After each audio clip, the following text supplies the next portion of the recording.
Okay, nasa mga headlines na naman ang Iran, gaganti sa Israel, then gaganti uli ang Israel dun sa mga Iranian. So, parang walang katapusang gantihan, ano po.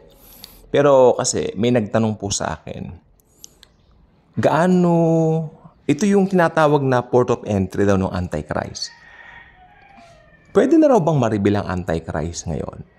Then pinag-aralan ko yung mga pangyayari. Yes, pwede na po eh. Kasi ganito po yan. Yung third temple, i-reveal yan mabilisan lang pag na-reveal na yung Antichrist eh. Diba? Yung may nagtanong lang naman, pero ako, matibay ako sa pananampalataya ko na mararapture muna tayo before the arrival of the lawless one. Yun nga po yung Antikristo, no? Kaya hindi po natin yan aabutan. Kahit na ano pong mangyari. That's not a gray area. Sabi nung iba, gray area daw yung ganun na theory. But it's not a gray area. It's from the Bible.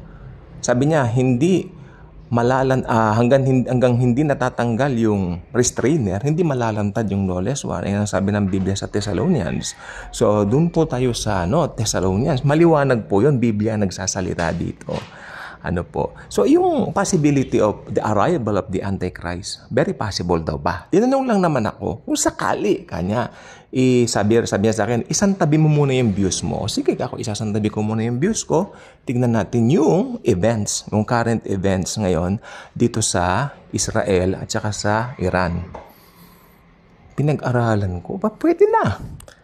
Pag merong, sabi ko sa kanya, pag merong isang lalabas na lalaki from the UN na mag-aalok siya ng kapayapaan, kumbaga pahihinahunin niya yung situation, yun na siya. Pwede ngayon na po.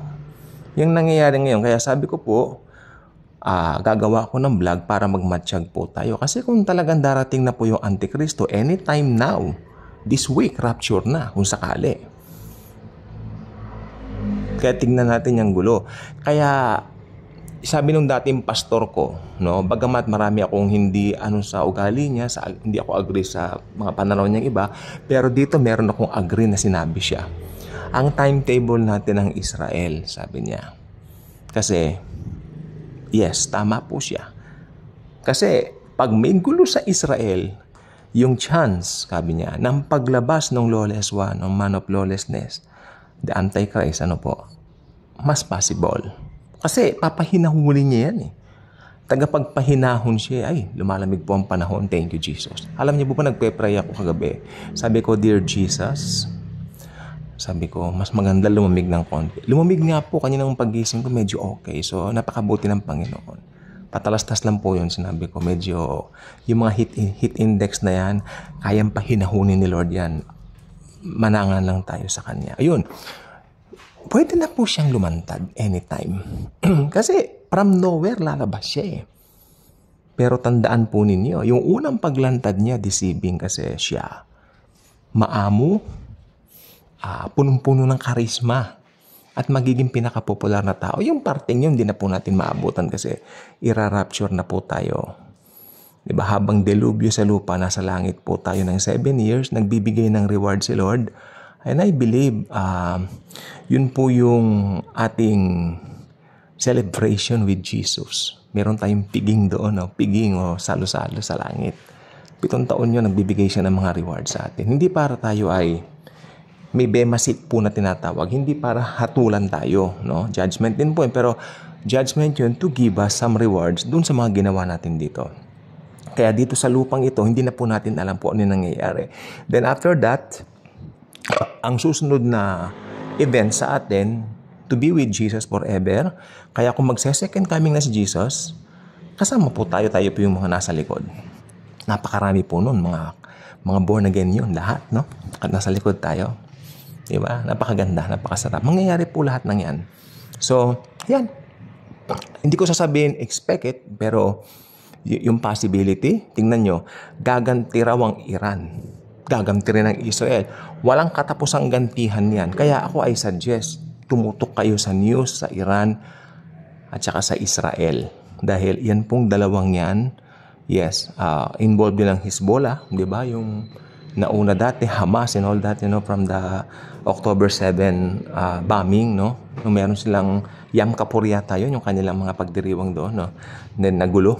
Umpisa na po yun. Akala ko tumahimik nga po mga bandang December. And then ito na naman po. So lagi pong nandyan yan. So magmatsyag, tigit sa lahat, we will see Jesus face to face. Kung ito na nga yung rapture. Thank you, and Jesus truly loves us all. Can't wait to see Jesus. Tutok lang po kayo sa mga nangyayari, sa mga current events. Okay, bye. Thank you. First and foremost, I would like to ask forgiveness. Humihingi ako ng kapatawaran sa inyong lahat. Pasensya, unawa. Maingay po yung aso ng kapitbahay namin. So, sabi ko kung magre-record ako mamaya, tatama rin na ako dahil sobrang init nga po. So, I will record it now. Humihingi ako ng dispensa. Maingay po yung aso ng aming kapitbahay. Pero I really need to do this right now dahil yung revelation talaga pop up talaga. Okay, ito po ay tungkol sa hindi po ako nang huhusga ng mga Kristiyano, pero nakakapag-share ka ba ng gospel? Meron ka bang mga nahihiya ako kasi sikat sila eh. Mataas ang antas ng pinag-aralan nila. Samantalang ako, tindero lang ako. Samantalang ako, meron lang maliit na business na gano'n. Ganyan ba ang iyong way of thinking bilang Kristiyano? May gusto akong sabihin sa'yo. Hindi mo ba alam kung sino yung nakatira sa'yo? Sino yung nabubuhay sa'yo? Nandyan sa puso mo ang Panginoong Hesukristo mismo. So, nothing to be ashamed of. Okay. Sabi ko po sa inyo, ilang beses pong nag-appear ang success sa Biblia? Only once, right? Ito ay may kinalaman doon sa tinatawag nilang Book of the Law. Meditate it night and day. Ang Book of the Law during the Old Testament ay yung Old Testament. Pero ngayon sa panahon natin, ang Book of the Law natin ay hindi na tinatawag na Book of the Law, kundi Book of Jesus. Ito yung buong Biblia. Tandaan ninyo, in the beginning was the Word, and the Word was with God, and the Word was God. That's Jesus. So, ini-expect tayo ni Jesus to share His Word sa ibang mga tao. Huwag tayong mahihiya. Huwag mong maliitin ang sarili mo. Greater is He who lives in you than He who resides in the world. Kasi celebrity sila. Kasi famous sila. Ako, nandito lang, nagtitinda lang ako dito, may small business ako. Huwag kang mahihiya. Kung tutuusin, ikaw ang successful, hindi sila. Why? Because you have Jesus Christ. Sana nakukuha natin yan. Gusto ko lang palakasin ang loob ng bawat isa sa atin. Samantalang, alam naman natin yung katotohanan, pero alam niyo, meron in actuality. Pag dumarating po, minsan parang nai-intimidate tayo. Pero pag nag-step out na tayo, dun sa comfort zone natin, bumibilib sila sa atin. Kasi nakikita nila, bakit ang husay nating manalita? Iyang pagsasalita natin bilang mga Kristiyano, hindi kuha ng mundo yan, tandaan nyo. Hindi nila gets yan. Hindi nila gets yan. Nagwa-wonder sila bakit mahal na mahal natin si Jesus. Kaya ang gagawin ng iba dyan, tutuyain tayo. Alien. Lolokohin tayo. Praise the Lord. Hallelujah, hallelujah. Hindi nila naiintindihan. Hayaan mo ng pagtawanan ka. Ang Panginoon nga pinagtawanan ikaw pa. Diba? Ang Panginoon nga nagpakumbaba. Hindi mo alam, kumuha siya ng basin bago siya i-betray ni Judas, diba? Sa Gethsemane. Hinugasan niya yung mababahong paa ng disciples. Yan po ang pagpapakumbaba ng Panginoong Jesus. Kung siya, sabi niya, kung ako na inyong Panginoon ay ginanyan nila, kayo rin. Maaring tuyain tayo. Actually, nagbabible study kami, naalala ko po dati. Tinanggap naman kasi kami ng matanda sa bahay niya. During that time, inabutan kami ng siguro mga 10:30 yun, magi-11 o'clock. Magtatanghalian na yon. Dumating yung anak niyang lasing na lasing. Sorry po, pastor. Dumating po yung anak kong lasing. Sige lang po, hayaan niyo po. Yung pala, dadaan pala sa amin. Kasi ang kwarto niya nandoon. Dumaan sa amin. Alam niyo sabi, Ano ba yung pinaggagawa ninyong yan? Pagkakakwartahan ba yan? Hindi po kami kumubo. Yung isang kasama ko, ibubukas niya yung bibig niya. Sabi ko, no, hayaan mo. Unang-una, wag kang papatol sa lasing ako. Kasi lasing eh. At ang unbeliever po, wala silang gana sa salita ng Diyos. Diyan mo makikita na unbeliever yan. Ang gana lang nila yung mundong ito. Pero karamihan ng unbeliever po, matatalino yan. Tama po, kaya minsan nai-intimidate tayo. Matatalino yan. Pero ang sabi po ng Biblia, yung katalinuhan nila ay kamangmangan lamang sa mata ng Panginoon. Habang hindi nila alam ang katotohanan tungkol kay Kristo, yung katalinuhan ng mga unbelievers, kamangmangan lang sa harapan ng Diyos. Hindi po ako nagsasabi niyan ay ang Biblia. Amen? Amen. Kaya, you are so powerful. You are so great, kapatid ko, sa Panginoong Hesus. Tayo ang possession ni Jesus. Tayo ang pinakamamahal niyang possession. Ang mga anak niya tayo po. Sabi ng John 1:12, ginawa niya tayong mga anak ng Diyos. Kaya wag mong maliitin ang iyong sarili. Pag magkakasama tayo mga Kristiyano, malalakas ang loob natin, kantahan tayo, ganun-ganon. Yes, kaya nga mahalaga rin po yung gathering. Hindi lang po linggo ang gathering. Kahit anong araw, maski 2 or 3 lang kayo mag-gather, magpalakasan ng loob. Hindi po ako naniniwala sa institutional church na kailangan linggo pupunta kayo doon. Tapos may tatayo na isang pastor. Tapos kokontrolin niya yung buong congregation. Siya lang ang magsasalita. Hindi po ako naniniwala dyan. Naka-out ako sa ganyang system. Anong denomination ko? Bibigyan kita ng pangalan. Kasi naghahanap ka ng pangalan denomination. Jesus. Jesus is my religion. Although hindi siya religion, pero kung gusto mo talaga, okay, si Jesus ang lahat sa akin. Amen? Minsan po may nakita akong kapwa-believer, nandoon kami sa tabi ng puno, kwentuhan kami tungkol kay Jesus. Masaya, hindi mo mamalayan ng oras. Pero pag kapwa-believer natin ang kasama natin, ganado tayo, di ba? Parang ano. Pero minsan pagka dumating ako, guilty po ako dyan. Yung mga mayayaman kong kamag-anak, dyan po sa Quezon City, syempre mayayaman nga po sila, no? Mayayaman sila. Isang sakay lang naman ay nag-invite. Pumunta kami.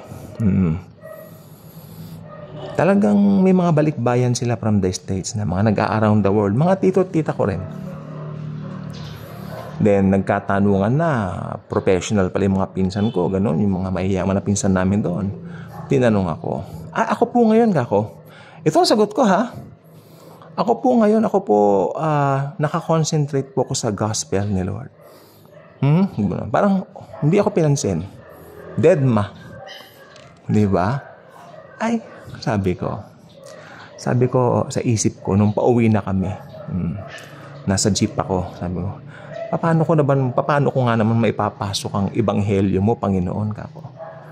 Sobra ang narating ng mga kamag-anak kong yan sa buhay. Mayayaman sila, mga bilyonaryo nga yata kung tutuusin eh. Pero sabi ko, hindi Lord. Hindi. Ang totoong mayaman ako dahil ako ay anak mo. Di ba?